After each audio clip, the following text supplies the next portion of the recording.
इंद्र और प्रहलाद की कथा। युधिष्ठिर ने पूछा, नरश्रेष्ठ, संसार में मनुष्य धर्म के हेतुभूत शील की ही अधिक प्रशंसा करते हैं।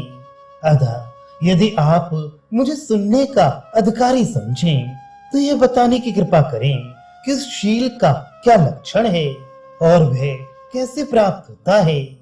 भीष्म जी ने कहा, राजन, इंद्रप्रस्थ में जब तुम्हारा राजसूय यज्ञ हुआ था उस समय तुम्हारी अनुपम समृद्धि और सभा भवन को देखकर दुर्योधन को बड़ा संताप हुआ।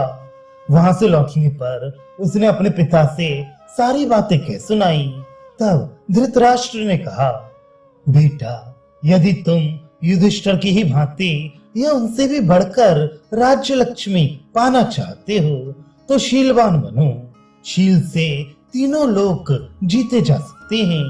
शीलवानों के लिए इस संसार में कोई भी वस्तु दुर्लभ नहीं है। मानधाता ने एक ही रात में, जन्मेजय ने 3 रातों में और नाभाग ने 7 रातों में ही इस पृथ्वी का राज्य प्राप्त किया था। ये सभी राजा शीलवान तथा दयालु थे, अतः उनके द्वारा गुणों के मोल खरीदी हुई ये पृथ्वी स्वयं ही उनके पास आ गई थी। दुर्योधन ने पूछा, भारत जिसके द्वारा उन राजाओं ने शीघ्र ही भूमंडल का राज्य पा लिया, वह शील कैसे प्राप्त होता है? धृतराष्ट्र ने कहा, इसके विषय में एक पुराना इतिहास है जिसे नारद जी ने शील के प्रसंग में सुनाया था। प्राचीन समय की बात है। दैत्यराज प्रहलाद ने अपने शील के सहारे इंद्र का राज्य ले लिया और तीनों लोकों को अपने वश में कर लिया। उस समय इंद्र ने बृहस्पति जी के पास जाकर उनसे ऐश्वर्य प्राप्ति का उपाय पूछा। बृहस्पति जी ने उन्हें इस विषय का विशेष ज्ञान प्राप्त करने के लिए शुक्राचार्य के पास जाने की आज्ञा दी। तब उन्होंने प्रसन्नता पूर्वक शुक्राचार्य के पास जाकर फिर वही प्रश्न दोहराया।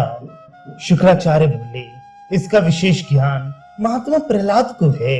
ये सुनकर इंद्र बहुत खुश हुए और ब्राह्मण का रूप धारण कर प्रहलाद के पास गए। वहां पहुंचकर उन्होंने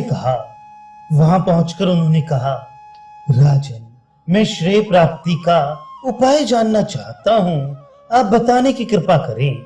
प्रहलाद ने कहा, विप्रवर, मैं तीनों लोकों के राज्य का प्रबंध करने में व्यस्त रहता हूँ, इसलिए मेरे पास आपको उपदेश देने का समय नहीं है।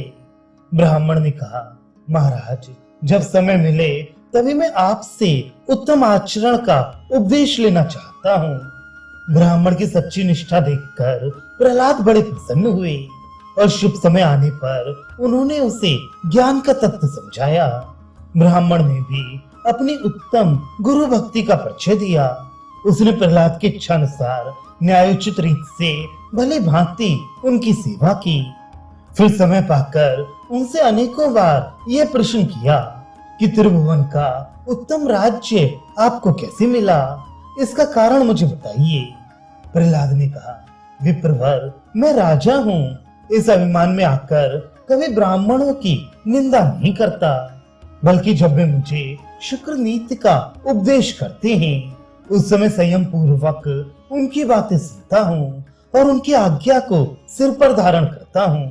यथाशक्ति शुक्राचार्य के बताए हुए नीति मार्ग पर चलता हूँ, ब्राह्मणों की सेवा करता हूँ, किसी का दोष नहीं देखता, धर्म में मन लगाता हूँ, क्रोध को जीतकर मन को काबू में रखकर इंद्रियों को भी सदा वश में किए रहता हूँ। मेरे इस बर्ताव को जानकर ही विद्वान ब्राह्मण मुझे अच्छे अच्छे उपदेश दिया करते हैं और मैं उनके वचनामृतों का पान करता रहता हूँ। इसलिए जैसे चंद्रमा नक्षत्रों पर शासन करती हैं, उसी प्रकार मैं भी अपने जात वालों पर राज्य करता हूँ। शुक्राचार्य जी का नीति शास्त्र ही इस भूमंडल का अमृत है, यही उत्तम नेत्र है और यही श्रेय प्राप्ति का सर्वोत्तम उपाय है। प्रहलाद से इस प्रकार उपदेश पाकर भी वे ब्राह्मण उनकी सेवा में लगा ही रहा। तब उन्होंने कहा, विप्रवर, तुमने गुरु के समान मेरी सेवा की है, तुम्हारे इस बर्ताव से प्रसन्न होकर मैं तुम्हें वर देना चाहता हूँ। तुम्हारी जो इच्छा हो मांग लो, मैं उसे अवश्य पूर्ण करूंगा। ब्राह्मण ने कहा, महाराज, यदि आप प्रसन्न हैं और मेरा प्रिय करना चाहते हैं तो मुझे आपका ही शील ग्रहण करने की इच्छा है, यही वर दीजिए। ऐसा वरदान मांगने पर प्रहलाद को बड़ा आश्चर्य हुआ। उन्होंने सोचा ये कोई साधारण मनुष्य नहीं होगा। फिर भी तथास्तु कहकर उन्होंने वह वर दे दिया। वर पाकर विप्रवेशधारी इंद्र तो चले गए, परंतु प्रहलाद के मन में बड़ी चिंता हुई। वे सोचने लगे क्या करना चाहिए, मगर किसी निश्चय पर नहीं पहुंच सके। इतने ही में उनके शरीर से एक परम कांतिमान छायामय तेज मूर्तिमान होकर प्रकट हुआ। उसे देखकर प्रहलाद ने पूछा, आप कौन हैं? उत्तर मिला, मैं शील हूँ, तुमने मुझे त्याग दिया इसलिए जा रहा हूँ।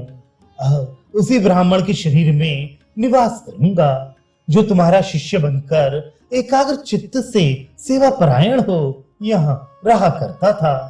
ये कहकर वह तेज वहां से अदृश्य हो गया और इंद्र के शरीर में प्रवेश कर गया। उसके अदृश्य होते ही उसी तरह का दूसरा तेज उनके शरीर से प्रकट हुआ।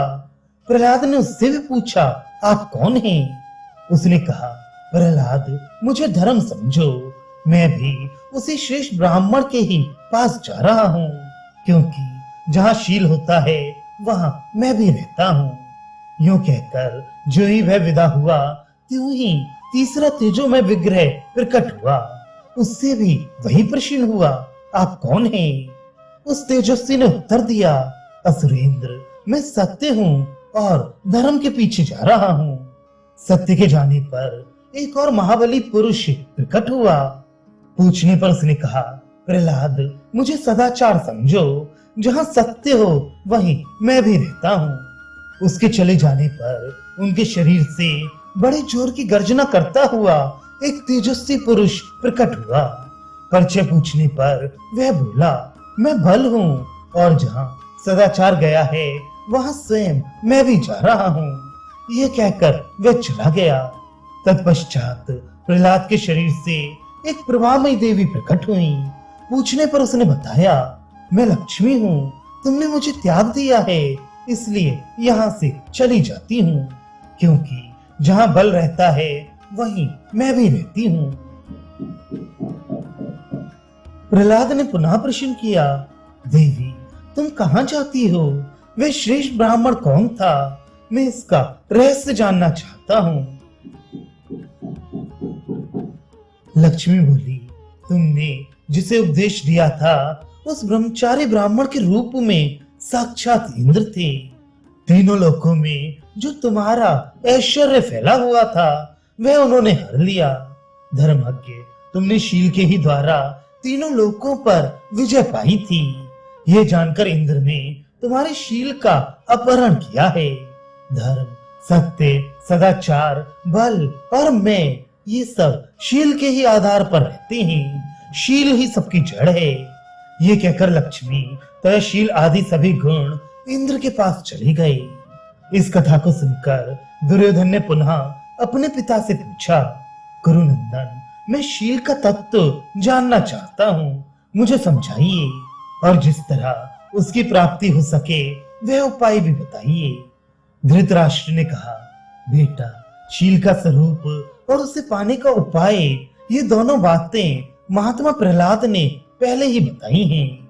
मैं संक्षेप से शील की प्राप्ति का उपाय मात्र बता रहा हूँ, ध्यान देकर सुनो।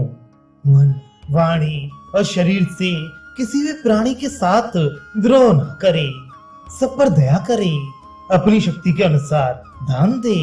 यही वह उत्तम शील है जिसकी सब लोग प्रशंसा करते हैं। अपने जिस किसी कार्य या पुरुषार्थ से दूसरों का हित ना होता हो तथा जिसे करने में संकोच का सामना करना पड़े, वह सब किसी तरह नहीं करना चाहिए। जिस काम को जिस तरह करने से मानव समाज में प्रशंसा हो वह काम उसी तरह करना चाहिए। थोड़े में यही शील का स्वरूप है। बेटा, इस तत्व को ठीक तरह से समझ लो, और यदि युधिष्ठिर से भी अच्छी संपत्ति प्राप्त करना चाहो तो शीलवान बनो। भीष्म जी कहते हैं, कुंती नंदन राजा धृतराष्ट्र ने अपने पुत्र को यह उपदेश दिया था, तुम भी इसका आचरण करो, इससे तुम्हें भी वही फल प्राप्त होगा।